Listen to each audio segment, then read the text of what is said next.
దేవుని బిడ్డలము అని చెప్పుకోవడానికి ఎంత సిగ్గుపడుతున్నామంటే, ఒక జాబ్ కోసమో, లేకపోతే ఎవరైనా ఉన్నత అధికారంలో ఉన్న ఒక వ్యక్తి నీకు ధన సహాయం గానీ, లేకపోతే నీకు ఒక వృత్తిపరంగా ఏదన్నా సహాయం చేస్తాడు అని తెలిస్తే, ఆ వ్యక్తికి ఒకవేళ నువ్వు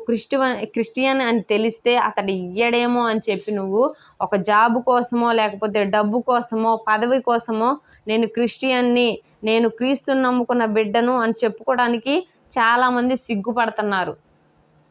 అయితే దావీదు గారు ఒక రాజయ్య ఉండి కూడా ఆయన నమ్ముకున్న దేవుని బిడ్డను అని చెప్పుకోవడానికి ఆయన వెనకడుగు వేయలేదు. తను ఎలా ఉన్నాడా, తన స్థితి ఏంటా, తను ఏ స్థానంలో ఉన్నాడా అని కూడా గుర్తించకుండా దావీదు గారు సంపూర్ణంగా ఉన్నది ఉన్నట్లు, తన హృదయంలో ఉన్నది ఉన్నట్లు వ్యక్తపరిచిన గొప్ప వ్యక్తి దావీదు గారు. అయితే మనం ఇక్కడ మీకాలు గారిని చూసినట్లయితే తను ఒక